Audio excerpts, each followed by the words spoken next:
Hey there, it's Jenny and yeah, another video Ito po ay throwback na. This was taken last year, September.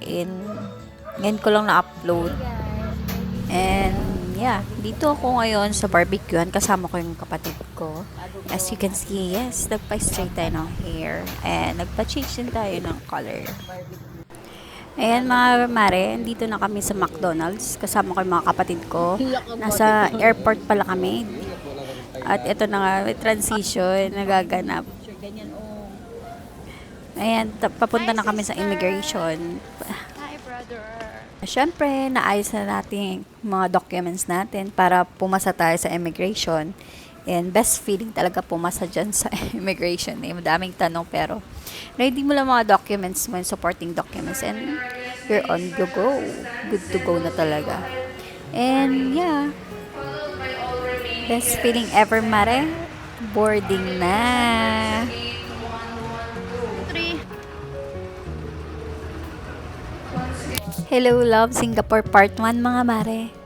Alam niyo ba, mga mare, galing ako sa Singapore last month, di ba? Ito ay September.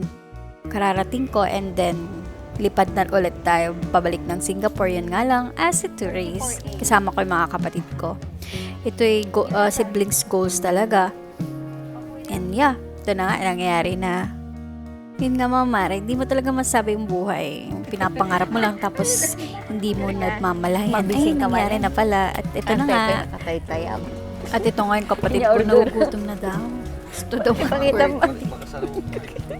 Pakita mo na. Ayan na.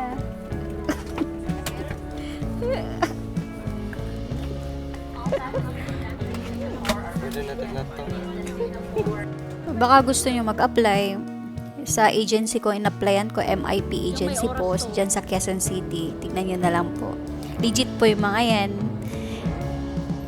Hiring sila dyan, nursing aide and nursing assistant. Tapos, enrolled nurse, hiring sila. Try nyo na lang mga mare mag-inquire.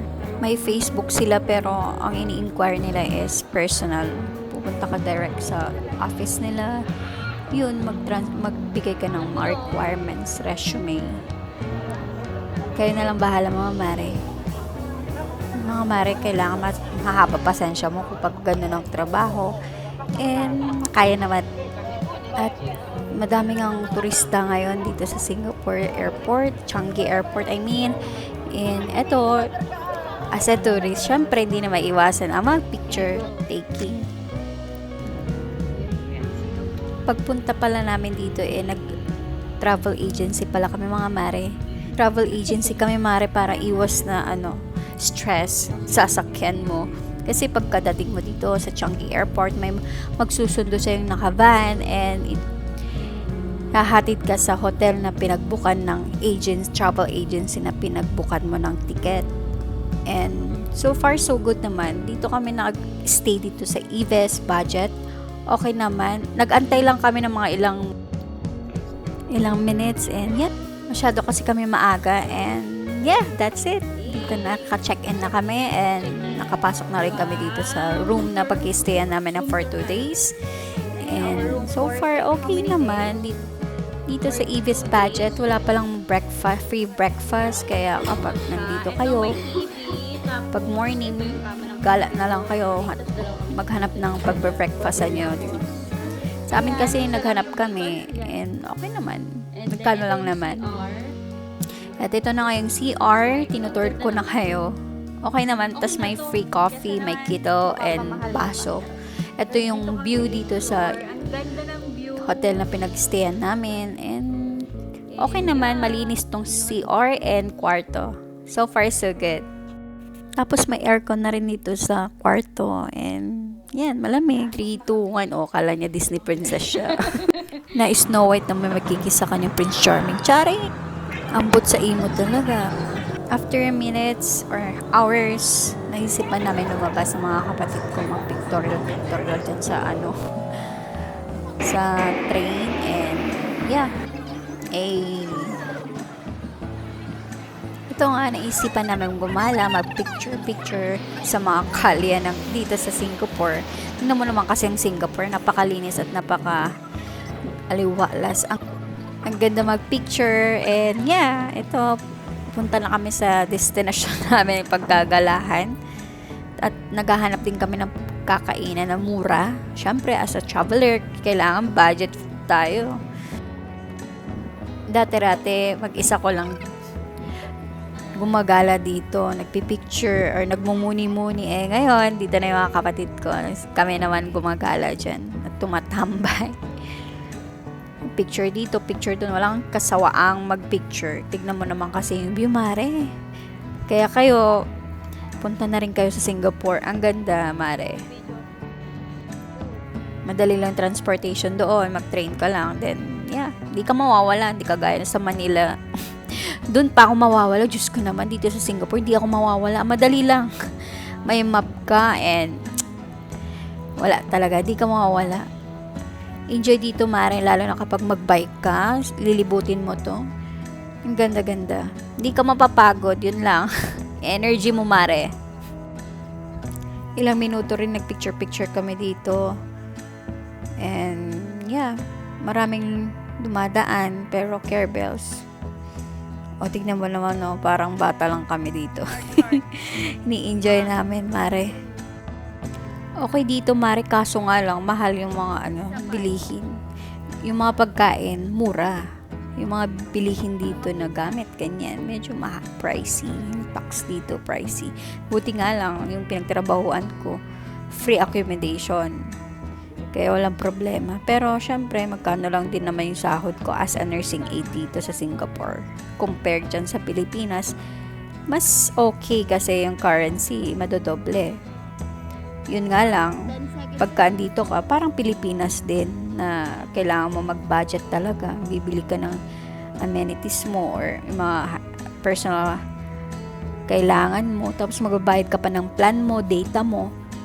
Siyempre, hindi maiwasan, bumili ka din ng load kasi pupunta ka sa ibang lugar, kailangan mo ng Google Map or magse-search ka, diba?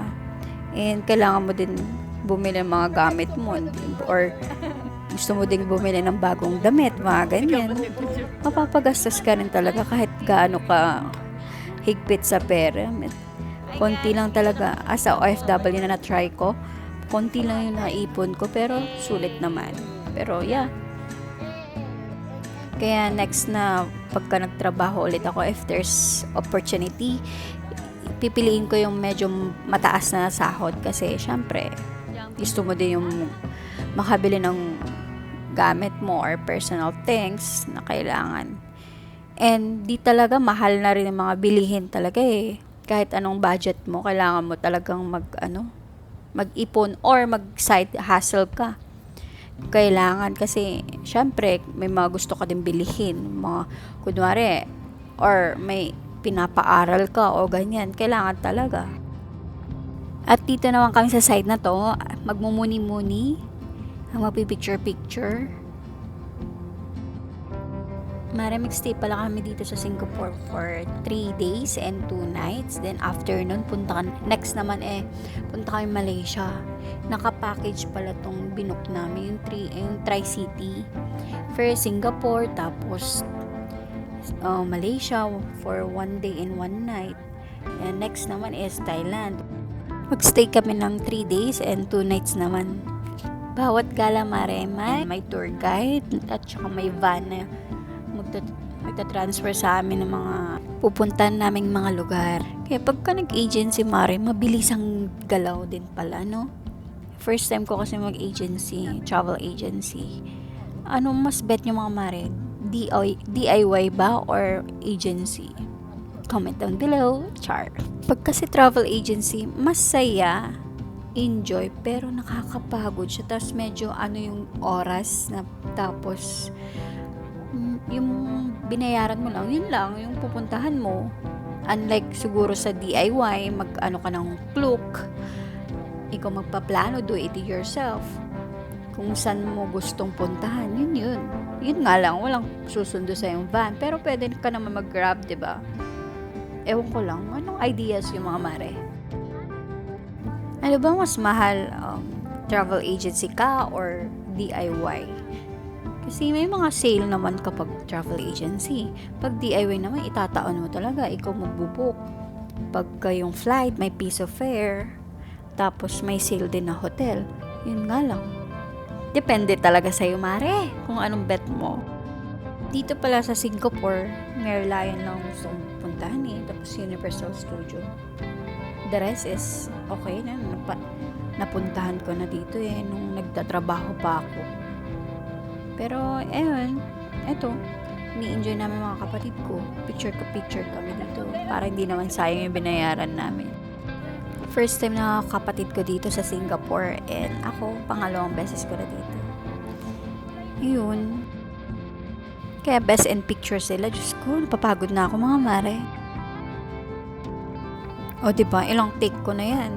Gusto pa niya ulit-ulit. Diyos ko mga mare, talaga gutom na rin ako sa part na yan. Itong pinuntahan pala namin mare, pag gawi mo lang sa pa-right side is nandun na si Merlion mo mare, si Maring Merlion nandun, bumubuga lang tubig.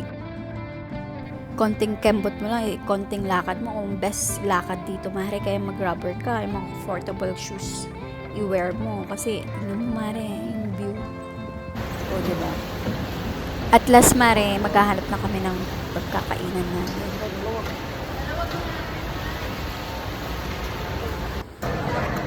Kain!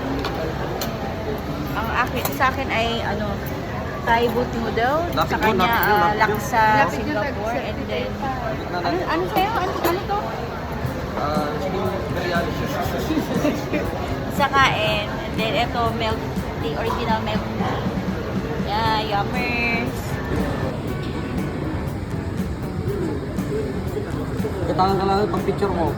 Sarap ng pagkain, kaso mag-exercise sana kami, wala na daw. Hindi na pwede. Nabitin ka ba? Kailangan mo exercise. Bakit ko ito mang beshi ko? Sorry, no need exercise daw. Bakit galit ang beshi ko? Hindi nakapag-exercise. Hindi nakapag-exercise. Kala ko Pilipinas lang may problema, pati pala dito. Bawal exercise. Pag paubos na pala yung ulam, hindi pwede mag-exercise na. Dalawa dama.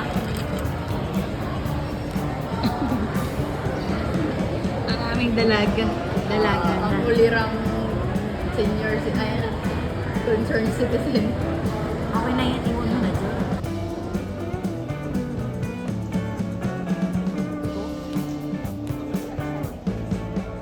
After kumain mga mare, pabalik na rin kami sa hotel na pinagbukan namin. And yeah, so far okay naman. Itong train na sakyan namin, may upuan, tapos meron din yung nakatayo ka lang.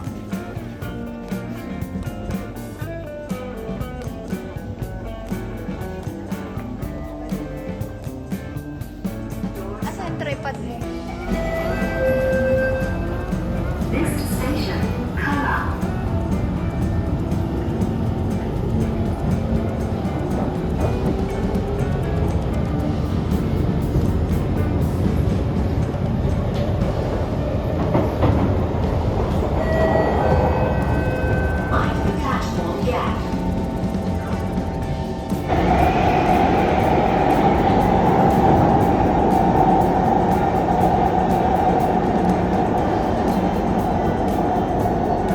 Mare, day 1 na ng tour namin.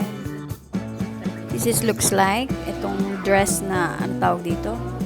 Maong. Then yung bag ko na Michael Kors. And yeah.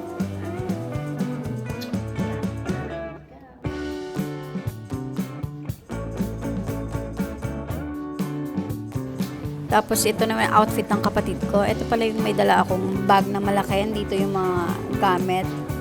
Yung tawag dito, passport, tapos tripod, and pagpapalitan ng damit. Yeah. Tapos ito naman yung bunso. Outfit check. Outfit number 1. Back. What is your bag? Show your bag. Next. Candidate number 2.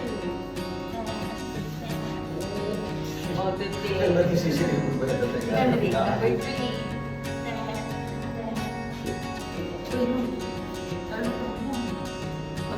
Punta kaming ngayon, kakain. This is our our day 2 at the balloon school. Andito na kanya here in Singapore. Gagamitan pa rin yung pang-pang. Yes, of course. Agad.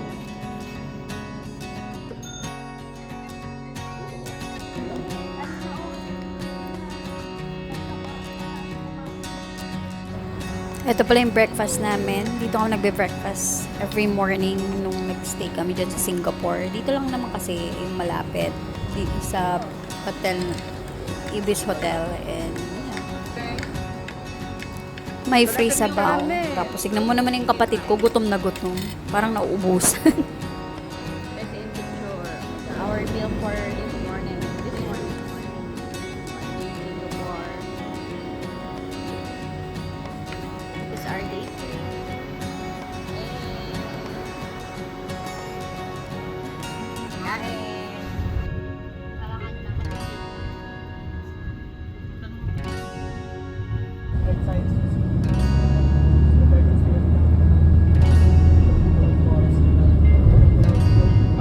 Pagka-drop, sige na. Ano oras pa kayo dumating ka? Ano? 8:30. Gusto ko mag-iwas. Ayan nga Maren, dito kami sa van. May mga kasama din kami. Wala. Malayo. Meron sa Lucky Plaza. Ay, Lucky Plaza ba? Ibis. Crystal. Sa Crystal. Ruby ka, di ba? Per. Kasi kahapon sumunod sa akin. Takto ko. Sa isip-isip ko nakaka-artista. Lumuksan ko. No. Automatic ka. Okay. Pinatay na. Okay, so today I'm gonna do 2-in-1 driver come to that. Okay. Okay, so before I go through the itinerary, okay, let me share with you all some of the important things we need to take note here in Singapore. Okay, I hope all of you can understand. I'm sorry, no video recording this.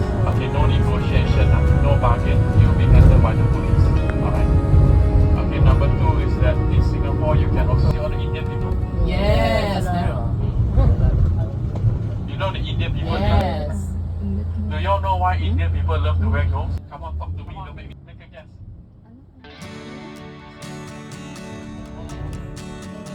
Ayun na nga mga Mare. Nagjo-joke yung ano namin, tour guide namin, / driver. Na bakit daw yung Indian anyways, ito na nga, dito kami sa Little India. Dito kami sa street na to. And yeah, dito na kami sa next destination ng harap ng Marina Bay Umiikot din Hotel. ako. Sabi ko nga, maglakad na lang tayo.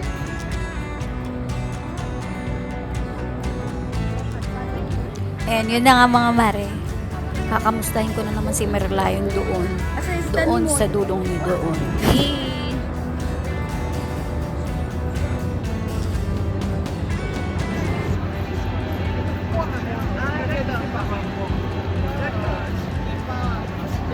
O, ayan na nga, si Maring Merilayon. Buti pa si Maring Merilayon. Famous na famous.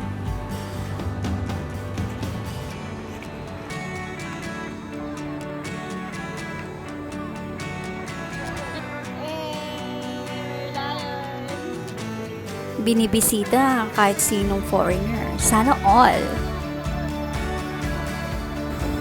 Buti nga okay yung weather ngayon. Kasi minsan dito sa Singapore, umuulan pag hapon. Luckily, okay, nakiayon yung weather. Dami ding turista ngayon. Nung pumunta kami. Pabalik na kami ng van and ito nga yung kapatid ko. O, pak, ako din naman. Siyempre, hindi papahuli ang mga ate.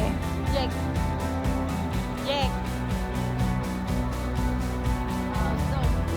After ni Merlion, next spot naman kami.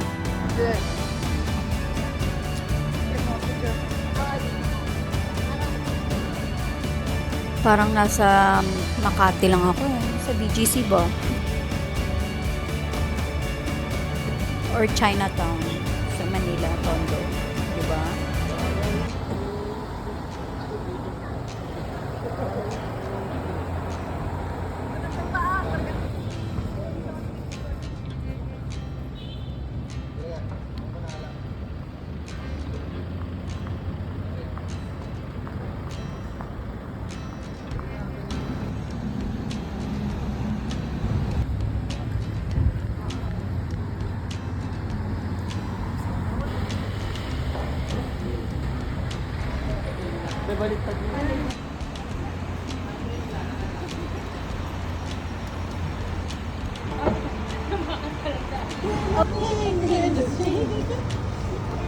Parang syunga lang tong kapatid ko eh. Nakailong tik na yan ha. Pinaprank ako eh. Sa prank. Ganun.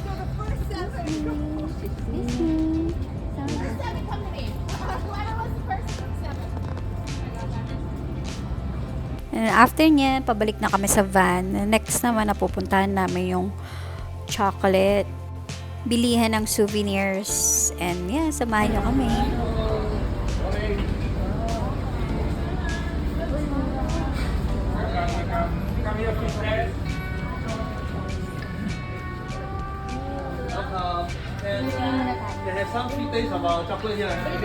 Oh, Mare, di mo kinaya. May free taste. Sarap na sarap ka dyan. Doon na ako lumalapit sa free taste eh. Ubusin ko talaga yung mga Mare. Hindi ako makapagsalita pero ang sarap-sarap ng chocolate, Mare, pag libre. Ito na nga mga Mare, iba't ibang flavor ng chocolate. May avocado daw, may durian, may dark chocolate, and white chocolate.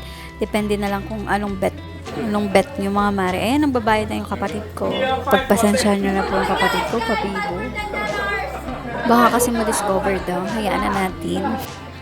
Gusto ata mag-apply dito. After namin bumili ng mga souvenirs and chocolates, ito naman last na, but not the least, dito sa Garden by the Bay. Then to the other side, Marina Bay Hotel. Dito sa Garden by the Bay, maganda dito pagkagabi. May exhibition ng ilaw pa ilaw dyan. Yan mismo. Hindi ko alam yung tawag dyan. Basta maganda siya pagkagabi. Medyo hindi siksikan dito, Mare. Konti lang tao ngayon. Okay naman yun. Goods na goods yun, Mare. Medyo makulimlim mga Mare, pero ilalaban natin yan. Picture dito, picture doon. Siyempre, transition, di mawawala yan. 1, 2, 3, tap! Next naman, akala ko last but not the least na. Dito pala sa Singapore Flyer naman nakalagay doon. And yeah, first time ko pumunta dito, mga Mare. Yung weather is, di siya sobrang init, di rin siya sobrang lamig. Sakto lang mga Mare. After namin dito, babalik na kami ng hotel. And yeah, see you naman next time mga Mare.